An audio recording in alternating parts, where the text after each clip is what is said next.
6, 10,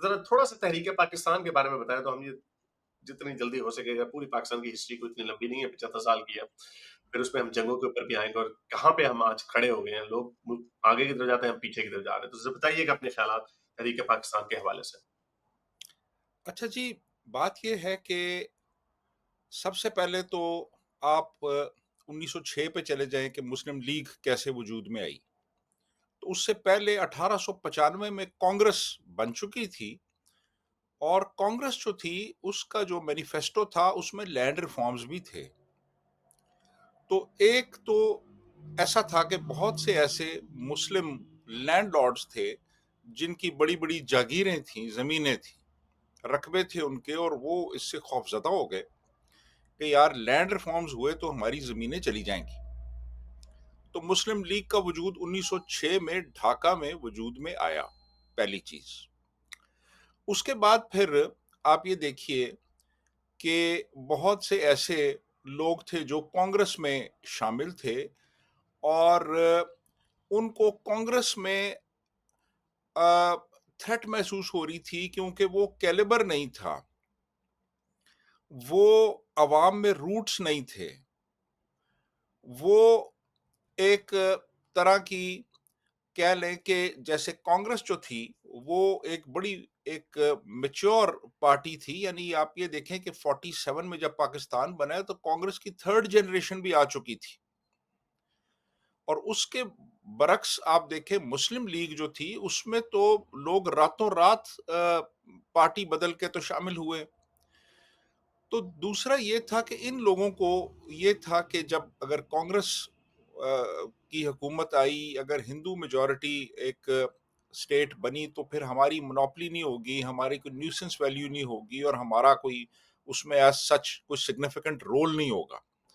تو ان کے لیے بھی کنوینئنٹ یہی تھا کہ ایک علیحدہ سٹیٹ بنائی جائے۔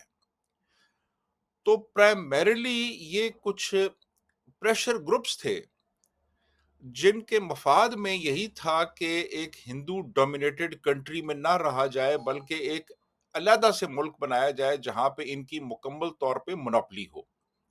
اس کے لیے پھر ہندو کے خلاف ایک نفرت کریٹ کی گئی بڑا سسٹمیٹیکلی، کہ جناب یہ تو ان کا کلچر بھی کچھ اور ہے، ان کا مذہب کچھ اور ہے، یہ کچھ اور ان کے سمبلز ہیں، ان کا کھانا پینا رہنا سہنا سب ہم سے مختلف ہے، ہم ان کے ساتھ نہیں رہ سکتے۔ حالانکہ حقیقت یہ ہے کہ سینکڑوں سال ہم اکٹھے رہتے رہے، اور جو لوگ پارٹیشن سے پہلے ہندوؤں میں رہتے تھے وہ تو ان کے بڑے اچھے تعلقات تھے۔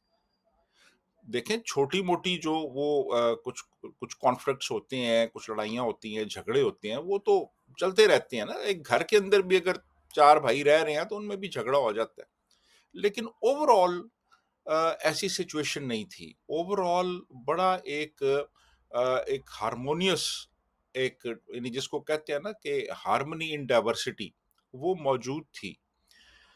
تو پھر ہندو دشمنی کو بہت سسٹمیٹک طریقے سے پروموٹ کیا گیا، اور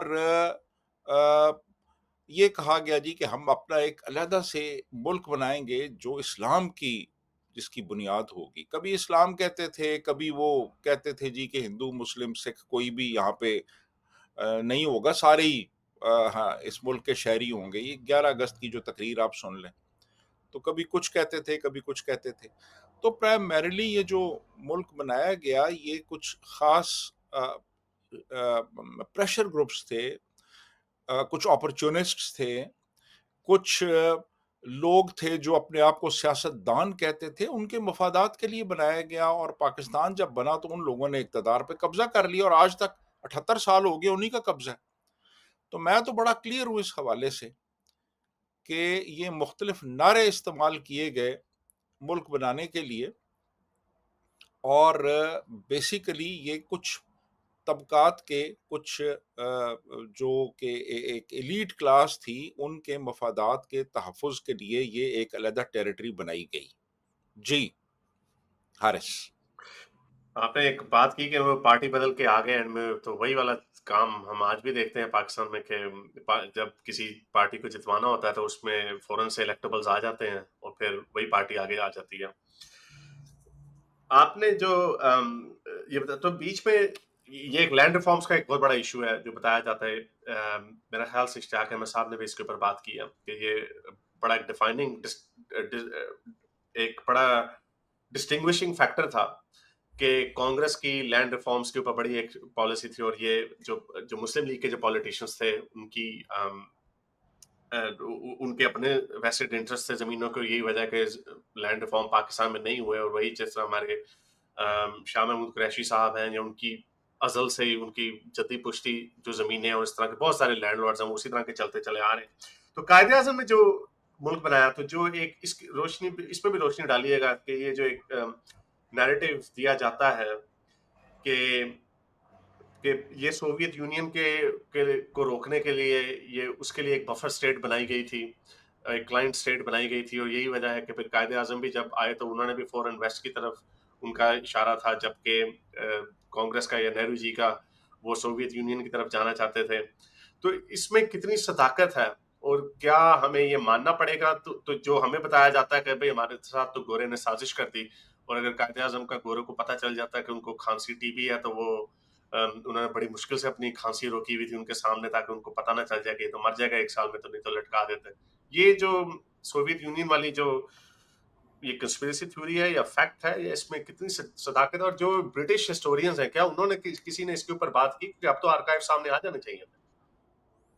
دیکھیے یہ محض ایک تھیری ہے کہ جی انگریز جو تھا وہ اس نے ایک بفر سٹیٹ کریٹ کی پاکستان کی شکل میں, کیونکہ ایک تھریٹ تھی سوویت یونین کی طرف سے.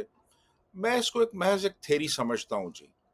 اس کی کوئی خاص, اس کو آپ سبسٹینشیٹ نہیں کر سکتے ایز سچ ہسٹوریکل فیکٹس سے. دیکھیے سیکنڈ ورلڈ وار کے بعد گورا کمزور ہو چکا تھا, اس کی جو کالونیز تھی ان پہ گرفت کچھ کمزور پڑ گئی تھی. دوسرا یہاں پہ کانگریس نے ایک کوئٹ انڈیا موومنٹ شروع کی ہوئی تھی, اور اس وقت پھر گورے نے یہ ریئلائز کیا کہ بھئی اب جو کاسٹ ہے وہ زیادہ ہے اور جو بینیفٹ ہے وہ شاید کم ہے, تو اس لیے آپ ان کو آٹونومی دے دیں. تو وہ پھر 47 میں ڈومینین کا سٹیٹس دے دیا گیا انڈیا کو بھی اور پاکستان کو بھی.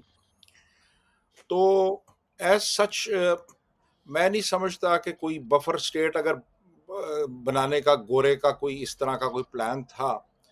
اور آپ بعد میں بھی دیکھیں نا کہ کوئی ایسی ہمیں کوئی ایسی صورتحال نظر نہیں آتی کہ جو کمیونسٹ سوویت یونین تھا اس نے کوئی انکرشن اس علاقے میں کی ہو, یا جیسے کہا جاتا تھا جی کہ وہ جی یہ تو جی ہاٹ واٹرز تک پہنچنا چاہتے ہیں. یہ بھی ایک اسی طرح ایک گھڑی گئی تھی تھیری کہ جی جو روسی ہیں وہ ہاٹ واٹر تک پہنچنا چاہتے ہیں, وہ جو کراچی لینا چاہتے ہیں, وہ یہاں پہ بیس بنانا چاہتے ہیں. تو یہ اسی طرح کی یہ بھی تھیری تھی جی کہ یہ بفر سٹیٹ ہے. تو اس کو تو میں سبسکرائب نہیں کرتا, اور نہ کوئی ایسا ہسٹوریکل آپ کو ایویڈنس ملتا ہے کہ یہ واقعی ایسا تھا. تو پرائمریلی وہ کوئٹ انڈیا موومنٹ تھی. کانگریس بہت زور و شور سے انڈیا کے انڈیپینڈنس کے لیے ایک اسٹرگل کر رہی تھی. مسلم لیگ کا جو رول تھا وہ بڑا ایک شاطرانہ رول تھا اس میں. وہ کوئٹ انڈیا موومنٹ میں شامل نہیں تھے. وہ کبھی بھی انگریز کے گورے کے یہاں سے جانے کے حق میں اس طرح سے نہیں تھے. انہوں نے کوئی موومنٹ میں حصہ نہیں لیا کہ گورا یہاں سے چلا جائے, بلکہ ان کی تو ایک طرح کی اسٹریٹجک الائنس تھی گورے کے ساتھ. وہ صرف یہ کہہ رہے تھے جی کہ جب آپ جائیں تو ہمیں علیحدہ ملک دے جائیں تاکہ ہم اپنی مرضی سے وہاں پہ رہ سکیں. تو یہ جو آپ نے جو بات کی ہے بفر سٹیٹ کی, میں تو اس کو سبسکرائب نہیں کرتا, اور نہ کوئی ہسٹوریکل ایویڈنس ہے اس حوالے سے. جی حارث. آپ نے تو چلیں پاکستان بن گیا جیسے بھی بن گیا, آپ نے 11 اگست کی جو سپیچ ہے اس کا بھی حوالہ دیا. قائد اعظم ایک لائر تھے, انہوں نے جو بہت ساری چیزیں, فاؤنڈنگ فادرز کی بڑی اہمیت ہوتی ہے, اور پاکستان میں اگر قائد اعظم کے بعد اگر کسی کا نام آتا ہے دوسرا تیسرا چوتھا وہ بھی قائد اعظم میں, پھر کہیں جا کے میرے خیال لیاقت علی خان صاحب کا نام آتا ہے. تو کیا وجہ ہے کہ اسی وقت سے ایسے پھٹے پڑنا شروع ہو گئے تھے کہ نہ تو قائد اعظم نے کوئی کانسٹیٹیوشن لکھا, نہ انہوں نے کوئی کوئی ایک پراپر سمت دی. کیا یہ وہ وجہ ہے؟ اور ہمارا اس کے بعد الیکشنز بھی نہیں ہوئے انڈیا میں. ان کا جو ٹریڈیشن آپ نے بتایا کہ کیونکہ 1895 میں کانگریس بن چکی تھی اس سے پہلے، تو وہ ایک آرگنائز پارٹی بن چکی بھی تھی. لیکن یہ بھی 1906 میں اگر بن گئے تھے تو ادھر انسٹیٹیوشنل کیوں نہیں چل سکی، جس کی وجہ سے پاکستان نے ڈیموکریسی تو بننا تھا لیکن آج تک نہیں بن سکا؟ پرائرٹی نہیں تھی نا، وہ پرائرٹی ہی نہیں تھی. جب ایک ملک بن گیا جب، تو یہ تو پھر پاور گریبنگ میں لگ گئے. وہاں پہ لڑائی جھگڑے شروع ہو گئے جی کہ کس نے کون سی منسٹری لینی ہے اور کیا کیا اختیارات لینے ہیں. آپ اس سے ہی اندازہ لگائیں کہ کہا جاتا ہے جی کہ وہ آپ نے بھی ذکر کیا کہ جی ان کو ٹی بی تھی. اب ایک بندہ جو ہے جس کو ٹی بی ہو، وہ آپ یہ دیکھیں کہ وہ جو ہماری کانسٹیچوئنٹ اسمبلی تھی اس کا پریزیڈنٹ بھی تھا، وہ کانگریس مسلم لیگ کا پریزیڈنٹ بھی تھا، وہ گورنر جنرل بھی تھا، اور وہ کیبنٹ میٹنگز جو ہوتی تھیں وہ ان کو پریزائڈ بھی کرتا تھا. اور رولز آف بزنس یہ تھے کہ اگر گورنر جنرل اور کیبنٹ میں کوئی کسی قسم کا کوئی اختلاف ہو جائے تو جو گورنر جنرل کی رائے ہے وہ پریویل کرے گی. یعنی ایک پرائم منسٹر کے ہوتے ہوئے جنا کیبنٹ میٹنگز کو پریزائڈ کرتے تھے، اور اکثر لیاقت علی خان کی بے عزتی بھی کر دیا کرتے تھے وہاں پہ کہ Liaquat you do not know anything. تو اب اس سے اندازہ لگا لیں کہ وہ شخص جس کے بارے میں کہا جاتا ہے اسے ٹی بی تھی، وہ اتنے اختیارات بیک وقت ایکسرسائز کر رہا تھا. اور اسی طرح باقی جو لوگ تھے وہ 3 3 4 4 منسٹریز لے کے بیٹھے ہوئے تھے. اور عام جو عوام تھے ان کا کوئی رول ہی نہیں تھا اس میں، ان کو کوئی پوچھ نہیں رہا تھا.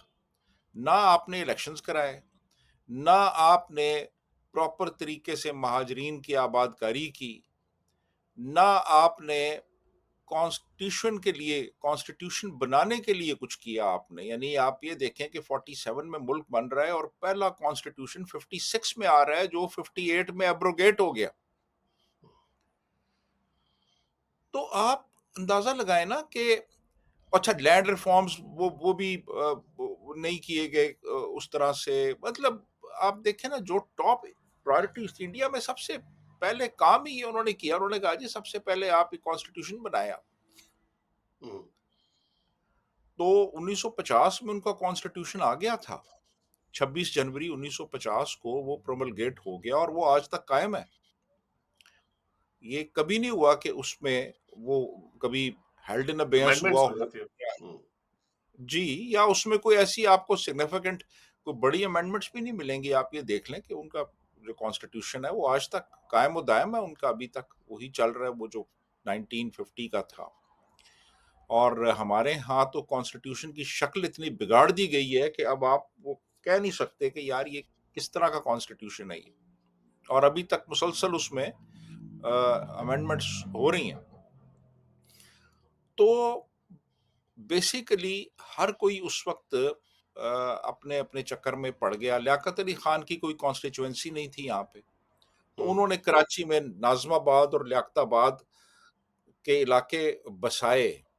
کراچی 3 ہٹی کے پل پہ ختم ہو جاتا تھا، اس کے آگے پھر لیاقت آباد اور اس سے آگے ناظم آباد کے علاقے بسائے گئے تاکہ مہاجرین کو کہا جائے کہ یار بہت سے ہندو یہاں پہ جائیدادیں بھی چھوڑ گئے ہیں اور ان پہ بھی قبضہ کریں اور آ کے یہاں پہ رہیں. آپ یہ نئے علاقے آپ کے لیے ہم بنا رہے ہیں تاکہ وہ ایک کانسٹیچوئنسی کریٹ کی جا سکے. تو یہ اس طرح سے ہوا. نیشنل لیول پہ کوئی پالیسی میکنگ نہیں ہوئی. نیشنل لیول پہ مہاجرین آ رہے ہیں وہاں سے اور کوئی ان کے لیے وہ کوئی یہاں پہ پراپر ارینجمنٹس نہیں تھے کہ کیا کرنا ہے کیسے، کیونکہ پرائرٹی نہیں تھی وہ. اور بہت سے لوگ جو باہر سے آئے انہوں نے آ کے کہا جی میرے پاس یہ 5 چابیاں ہیں، 5 جائیدادیں چھوڑ کے آئے ہوں، تو اس کو سیٹلمنٹ کمشنر ہے 5 جائیدادیں دے دی. بہت سے لوگ آئے, انہوں نے کہا جی میری ایم اے کی ڈگریاں وہاں رہ گئی ہیں